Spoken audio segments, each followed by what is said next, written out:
आम आदमी पार्टी के सांसद राघव चड्ढा के द्वारा बीजेपी दफ्तर तथा गृह मंत्री अमित शाह के घर में बुलडोजर चलाए जाने के बयान पर रीवा से बीजेपी सांसद जनार्दन मिश्रा ने पलटवार किया है, जिसमें उन्होंने कहा कि आप सांसद के दिमाग में बुलडोजर चल चुका है, जिसकी वजह से वह इस तरह की बयानबाजी दे रहे हैं।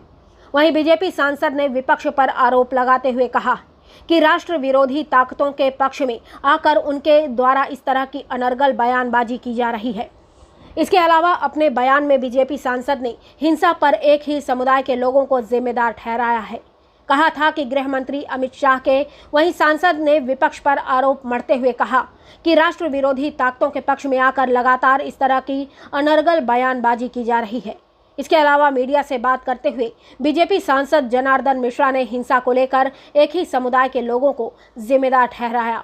बीजेपी सांसद का कहना है कि बुलडोजर की कार्यवाही हर स्थिति पर वाजिब है, क्योंकि एक ही समुदाय के लोग लगातार हिंसा फैलाने में आगे आ रहे हैं।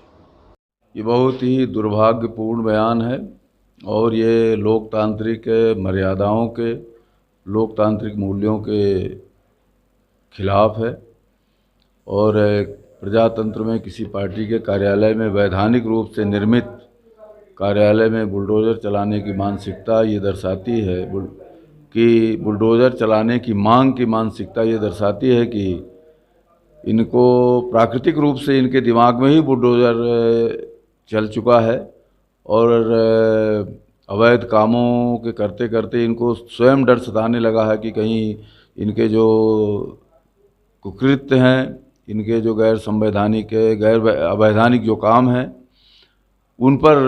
भी शिकंजा कसेगा। इस वजह से इस तरह से ये अनर्गल और अलोकतांत्रिक बयान दे रहे हैं। डर है इनके गलत कामों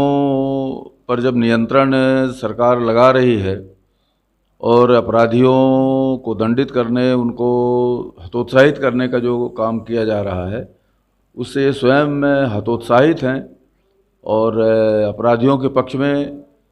सांप्रदायवादी ताकतों के पक्ष में, राष्ट्र विरोधी ताकतों के पक्ष में, जो लोग खंड खंड भारत को करने का नारा लगाते हैं उनके पक्ष में खड़े हुए ये प्रतीत हो रहे हैं। विपक्ष लगातार हमलावर है बुलडोजर की कार्रवाई को लेकर, क्या लगता है आपको? नहीं, बुलडोजर की कार्रवाई कहीं वैधानिक रूप से किसी निर्मित स्थान पर तो हो नहीं रही है। जिन लोगों ने अवैधानिक रूप से अतिक्रमण कर रखा है, सरकारी संपत्ति पर कब्जा कर रखा है, उनको अतिक्रमण मुक्त करना ये सरकार का वैधानिक कर्तव्य है और उसका पालन किया जा रहा है। विपक्ष का कहना है कि चिन्हित करके एक समुदाय पर ही कार्रवाई की जा रही है।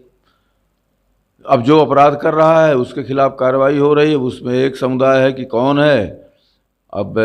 दुर्भाग्य है कि एक ही समुदाय के लोग अपराध कर रहे हैं इस तरह के, तो ये किसी संप्रदाय को, किसी धर्म के विशेष को चिन्हित करके नहीं है, बल्कि जिन लोगों ने अपराध किया है उनके खिलाफ कार्रवाई हो रही है। क्या लगता है इस तरह के बयानबाजी से कहीं ना कहीं अपराधियों के हौसले बुलंद होंगे? निश्चित रूप से अपराधियों को संरक्षण देने का, और अपराधी क्या, ये जो अपराधी नहीं बल्कि ये राष्ट्रद्रोही लोग हैं, जो लोग भारत को खंड खंड करने का नारा देते हैं, उनमें से सारे ये इनके सबके तार जुड़े हुए हैं और ये अपराधी नहीं हैं, ये राष्ट्रद्रोही लोग हैं और इनके खिलाफ जो भी कार्रवाई हो रही है वो विधान सम्मत है, कानूनी तौर पर है, नियम कायदे के अनुसार हो रही है।